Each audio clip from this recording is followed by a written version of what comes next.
Stop trying to sound like Steve Vai with complicated stuff, because this is the one lick that gives you instantly his vibes.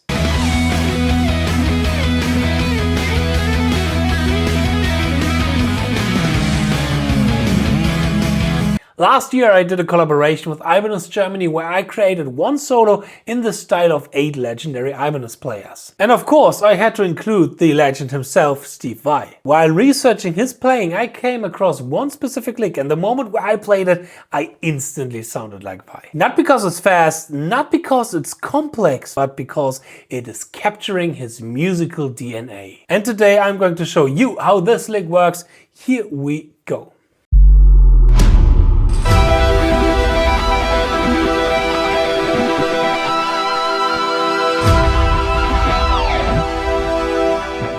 Hey Guitar Champion, what's going on? I'm Justin Hornbach back from my practice dojo and welcome to today's video. This lick that I have for you is a really good beginner sweeping lick. It is super easy. We are playing it in the key of E major and I'm going to demonstrate it to you now first slowly and then we're getting into it step by step.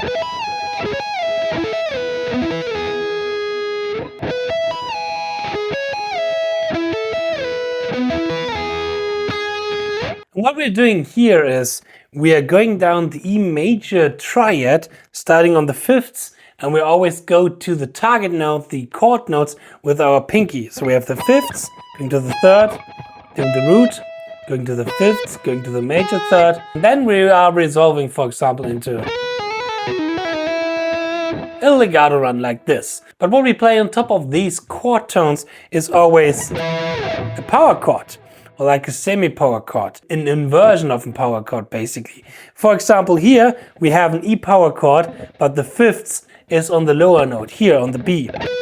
Then we have our root note here, E, and then again the 5ths here on the B on the 19th fret of the E string. And then we're just moving around this inversion of the power chord. So we have here a power chord, then we have here a power chord, then we have here a power chord, and lastly we have here a power chord, resolving to the major 3rd. So, because this is an inverted power chord, in this case 5ths, root 5ths, we have the power chord first on our 1, then we have the power chord on the 6th degree of our scale, then we have the power chord on the 4th degree of the scale, and then we've reached the octave where it repeats, so here we have the power chord again on the root. So it's super interesting to see that Steve Vai is playing an E power chord, a C sharp major power chord, and an A power chord to get this kind of vibe and this kind of feeling. And the octaves here are always the target notes from our chord, but the note that we're adding to it are optional notes from our scales, so the 6th degree and the 4th degree, for example, which doesn't have a lot of tension to it, but still an interesting color.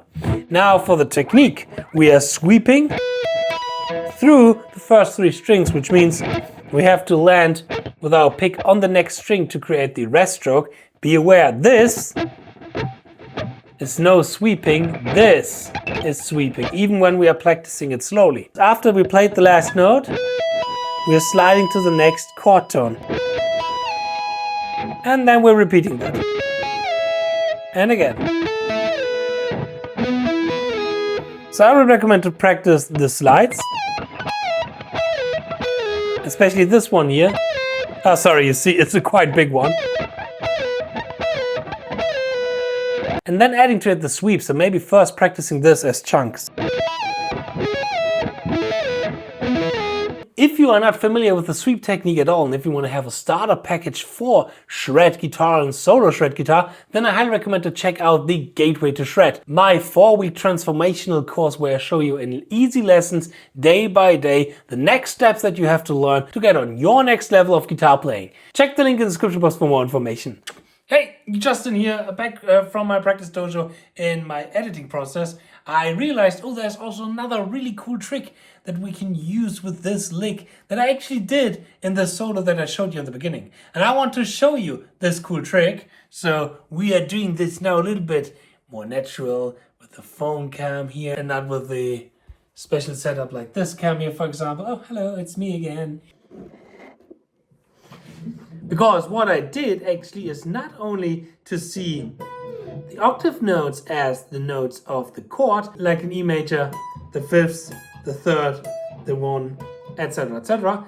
But the note in between that we're adding, the note on the B string, for example, when we're going from E to B to G sharp here to the major third, back to E, we are getting in our octaves and in our landing notes also some option notes. We are getting the 9, the major 7, and again the 5th. So we have a really cool E major 7-9 sound when we see the note in between our octave as the triad notes and the notes around it as the optional notes. The same technique, the same method, just where we see our triad chords changes from the E string to the B string, and instantly we have an extremely new sound and a really cool effect. Highly recommend to check that out as well. And so much about this little Steve Vai lick that it makes you instantly to sound like Steve Vai. I hope you liked this little lick lesson. I hope I'm going to see you in my next video. I wish you, as always, a lot of fun learning, practicing and mastering the guitar. Cheers and power your progress. Bye.